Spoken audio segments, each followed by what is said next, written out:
Hello students, you are most welcome in chemistry classes by DK Jha. Today we are going to discuss about problems on mole concept. अभी तक जो हम लोगों ने topic cover करा है उस टॉपिक पे आज हम क्वेश्चन को करेंगे और फिर इस क्वेश्चंस के बाद हम शुरू करेंगे titration, volumetric analysis, simple titration, double titration, back titration. लेकिन पहले अभी तक का जो टॉपिक हो चुका है उस पे हम लोग क्वेश्चन को करते हैं।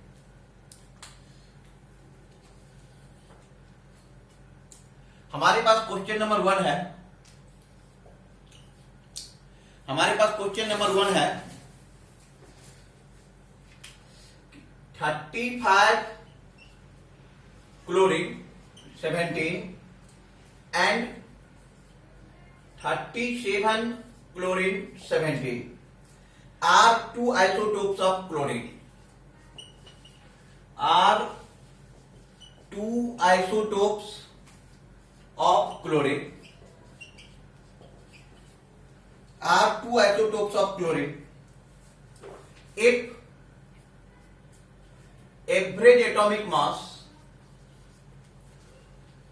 is 35.5, if average atomic mass is 35.5, then the ratio of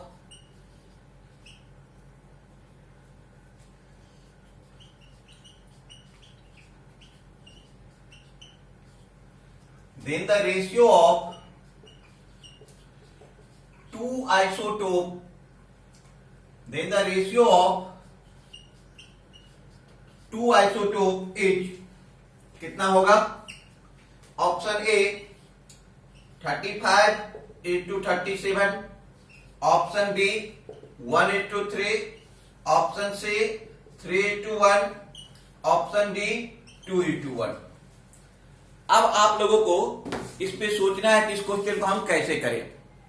question आपकी स्क्रीन पे है, आपको 30 सेकेंड्स का टाइम दिया जा रहा है, आप इसको सोचिए। ओके, मान लो कि एक जो है वो A% है और दूसरा B% है, तो एवरेज एटॉमिक मास के फॉर्मूला से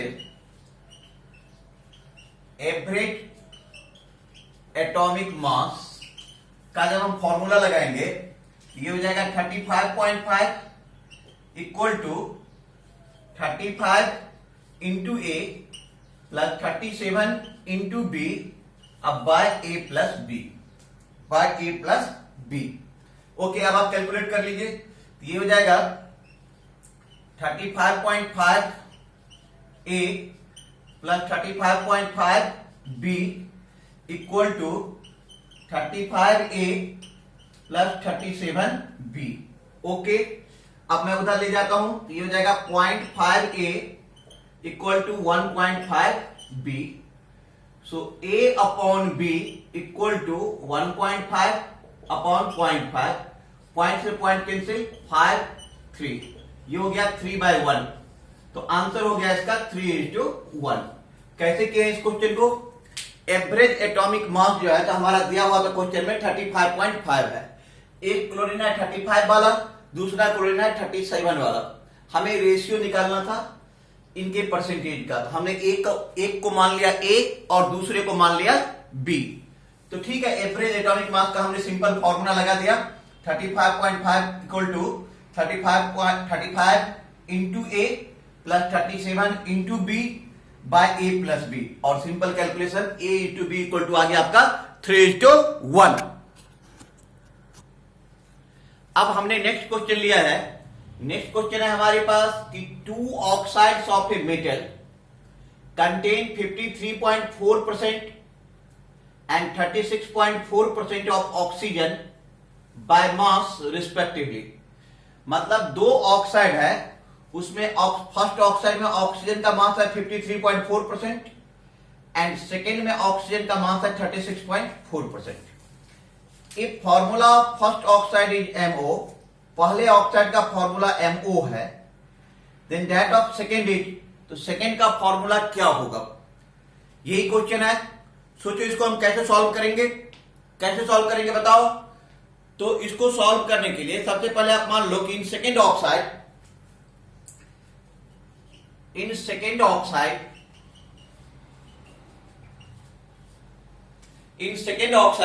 36.4 parts of oxygen,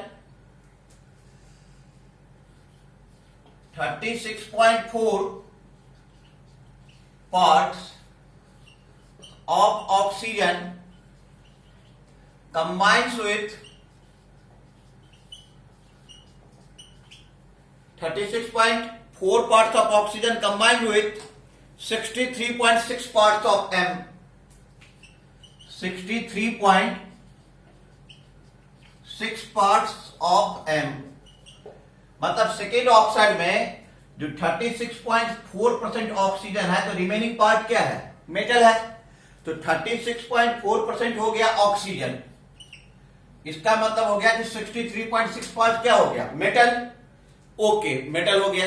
अब हम इसको क्या करें, oxygen present equal to 36.4 parts, oxygen present equal to 36.4 parts, metal present equal to 63.6 parts, 63.6 part. Okay, अब यहां पे देखो, यहां से देखो आप कि 31.6 parts of M, 31.6 parts of M, 31.6 parts of M equal to 1 atom of M, equal to 1 atom of M. Hence 63.6 parts of M equal to, hence 63.6 parts of M equal to 2 atom of M, equal to 2 atom of M, 2 atom of M। okay,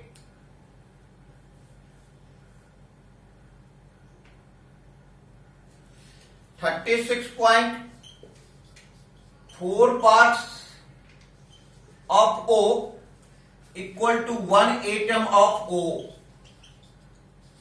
36.4 parts of O equal to 1 atom of O, 1 part।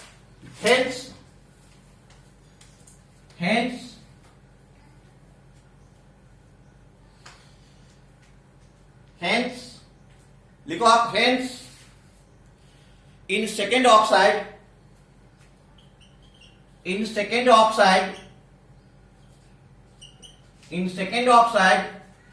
M is to O equal to 2 is to 1, hence formula of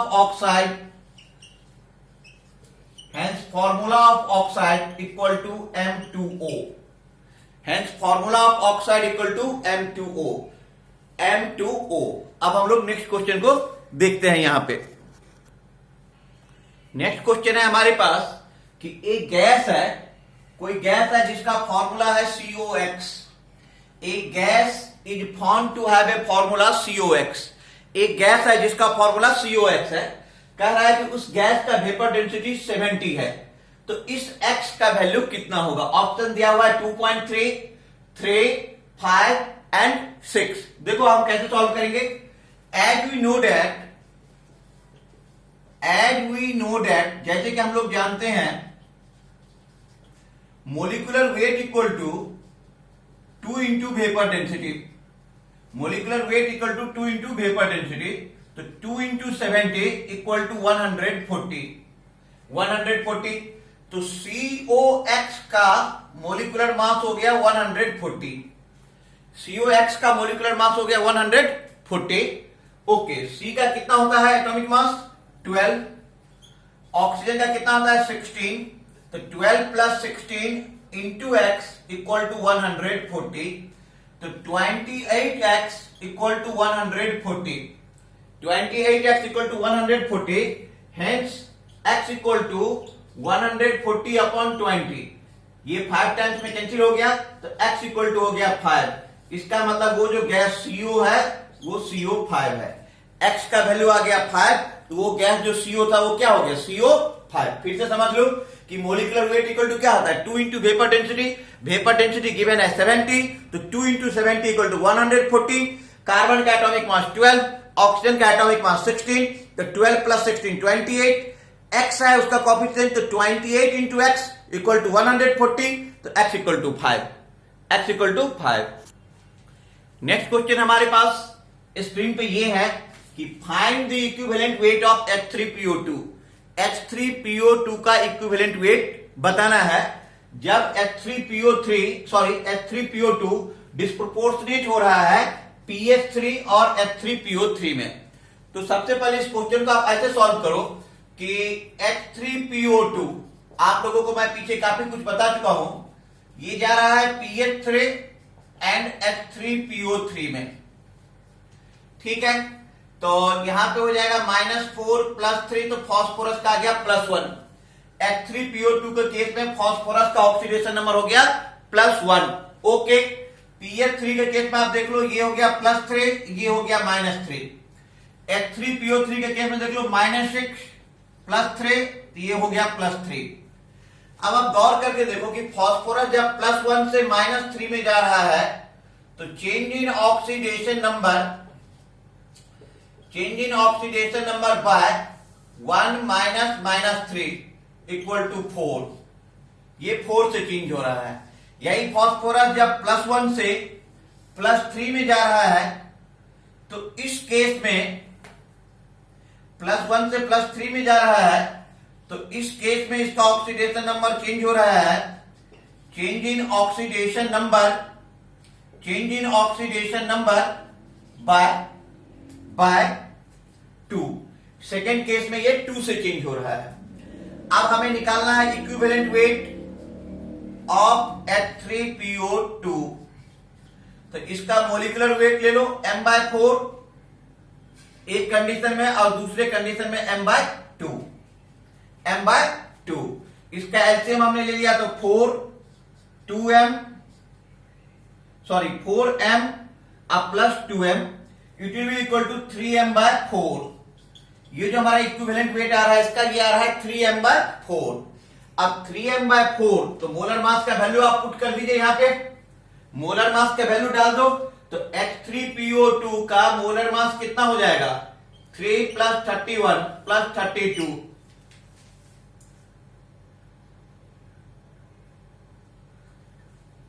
H3PO2 का molar mass का value आप। अब हमारे पास जो next question है वो कुछ ऐसा है कि 6.02 into 10⁻20 molecule of urea 6.02 into 10⁻20 molecule of urea are present in 100 milliliter of its solution. The concentration of solution is।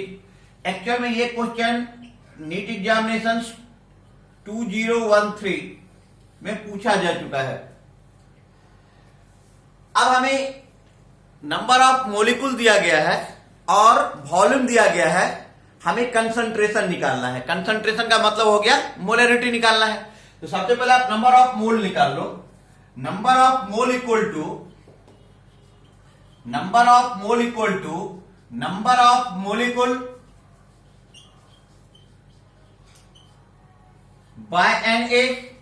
Number of molecule आपके पास कितना है 6.02 इंटू 10⁻20 बाय Na मान लो 6.02 इंटू 10⁻23 कैंसिल हो गया, ये हो गया 10⁻³ मोल 10⁻³ मोल। ओके, वॉल्यूम कितना है हमारे पास, वॉल्यूम है हमारे पास 100 मिलीलीटर डिवाइडेड बाय 1000 तो ये हो जाएगा 0.1 लीटर, ये हो जाएगा हमारा 0.1 लीटर। तो अब हमारा जो ये है वॉल्यूम आ गया 100/1000 0.1 लीटर। अब हमें कंसंट्रेशन निकालना है। कंसंट्रेशन क्या होता है mole upon volume in litre, mole upon volume in litre. तो मोल हमारे पास कितना है 10⁻³ बाय वॉल्यूम कितना है 0.1 लीटर, तो 1 इंटू 10⁻³ बाय 0.1 ये हो जाएगा 10⁻²। 10⁻², इसका मतलब हो गया 10⁻² मोल पर लीटर। ये हो गया हमारा कंसंट्रेशन, मतलब 0.01 मोलर। 0.01 मोलर ये आंसर आ गया। ठीक है, 0.01 मोलर। ठीक है, हमने कुछ क्वेश्चन यहां से करा है। अब कुछ क्वेश्चन हम रिडॉक्स वाले रिएक्शन का इक्विवेलेंट वेट निकालना सीखते हैं। ठीक है, तो अब आप लिखो फाइंड द, क्वेश्चन लिखिए आप लोग,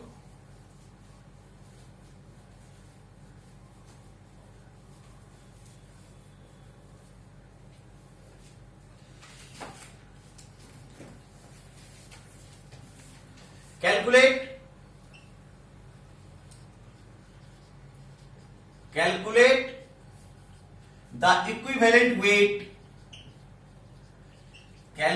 the equivalent weight of each oxidant and reductant. Calculate the equivalent of weight of each oxidant and reductant in, question ए रहा। क्वेश्चन ये है FeSO4 प्लस KClO3, ये दे रहा है KCl, ये दे रहा है KCl plus Fe2SO4 KCl plus Fe2SO4 अब आप इसको कैसे सॉल्व करोगे? KCl plus Fe2SO4। तो सबसे पहले आप ये देखो Fe+2 से Fe जा रहा है Fe+3 में, तो Fe+2 से Fe+3 में जा रहा है, तो कितना तो चेंज हो रहा है? Change in oxidation number by 1। इसका ऑक्सीडेशन नंबर बेटा 1 से चेंज कर रहा है। Change in oxidation number by 1, oxidation number 1 से चेंज कर रहा है, इसलिए इक्विवेलेंट वेट FeSO4 का हो जाएगा molecular weight bye 1। Equivalent weight FeSO4 का हो जाएगा मोलिकुलर वेट बाय 1। सेकेंड है यहां पे KClO3, यहां देखो ऑक्सीडेशन नंबर -6, पोटेशियम का +1, क्लोरीन का +5, यहां पे -1 +1, तो क्लोरीन +5 से बेटा क्लोरीन -1 जा रहा है। क्लोरीन +5 से क्लोरीन कहां पे जा रहा है? -1। तो कितना से चेंज हो रहा है? +5 से -1, तो 5 माइनस 1 तो 6 से चेंज हो रहा है। तो change in oxidation number by 5 minus 1 equal to 6। Hence equivalent weight of KClO3 equal to m/6। Equivalent weight of KClO3 equal to m/6। Note करें आप, equivalent weight of KClO3 equal to m/6। एक question था ये। अब question number B पे आ जाओ आप। Second question है, मतलब इक्विवेलेंट वेट निकालने का सेकेंड क्वेश्चन लिखो। Na2SO3 प्लस Na2CrO4 ये दे रहा है आपको Na2SO4 plus CrOH whole thrice. इसमें जो भी ऑक्सीडेंट है या रिडक्टेंट है उसका इक्विवेलेंट वेट निकालिए। जो भी ऑक्सीडेंट है या रिडक्टेंट है उसका इक्विवेलेंट वेट निकालो। कैसे निकालोगे आप? कैसे निकालोगे मैं बता रहा हूं आपको कैसे निकालना है इसका।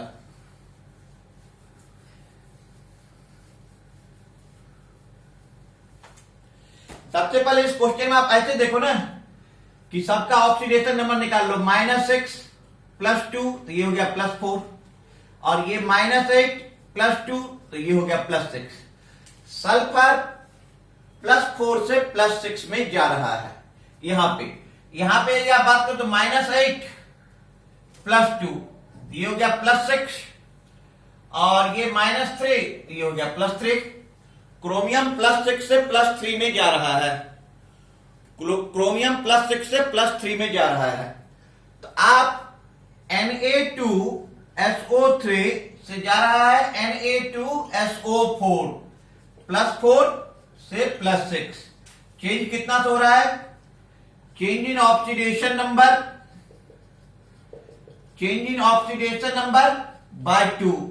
Equivalent weight of Na2SO3 equal to molecular weight by 2, m/2 आ गया इसका। कितना आ गया? m/2। अब सेकेंड लो। सेकेंड में हमारे पास है कि Na2CrO4 से दे रहा है CrOH होल थ्राइस। यहां पे Cr का +6, यहां पे Cr का +3। ये जो चेंज हो रहा है ये कितने से हो रहा है? Change in oxidation number bye 3। तो इसका इक्विवेलेंट वेट ऑफ Na2CrO4 हो जाएगा m/3। ये हो जाएगा m/3। नोट करें आप लोग, m/3।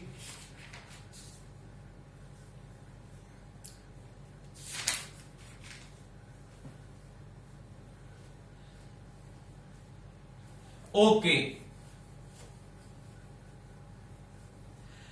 अब नेक्स्ट पॉइंट, नेक्स्ट ले लो क्वेश्चन नंबर सी।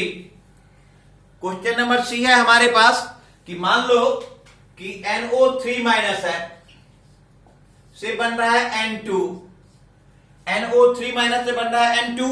अब NO3 माइनस का आपको इक्विवेलेंट वेट निकालना है। कैसे निकालेंगे? तो ये देख लो, NO3 माइनस, तो ये हो जाएगा +5, ये हो गया 0। +5 से 0 जा रहा है। अच्छा, तो इसको जब बैलेंस करोगे तो N2 2, तो 2 यहां पे चेंज हो रहा है, change in oxidation number bye 10। लेकिन हमने आपको पिछले क्लास में बताया हुआ था कि n फैक्टर जो होता है वो पर मोलिकुल चेंज होता है। n फैक्टर होता है पर मोलिकुल चेंज, तो पर मोलिकुल चेंज ये हो जाएगा 5। तो equivalent weight of NO3 minus equal to m/5। Equivalent weight of NO3 minus equal to m/5। ये m/5 आ गया। ठीक है, नोट कर ले आप इसे। ओके, तो आज का ये क्लास आपको कैसा लगा ये आप हमें बता दीजिएगा कमेंट्स के साथ। यदि किसी को chemistry classes by DK Jha में एडमिशन चाहिए तो वो इस नंबर पे 9810625121 पे कॉल कर सकते हैं या व्हाट्सएप मैसेज कर सकते हैं। नेक्स्ट क्लास में कुछ और क्वेश्चन के साथ मैं आप लोगों के सामने डिस्कस करूंगा। फिर हम बात करेंगे आगे टाइट्रेशन का। किसका? टाइट्रेशन का। Thank you, thanks for your nice cooperation, sorry for disturbance. Classes will be continued according to schedule. Okay, bye, bye-bye. Go and enjoy.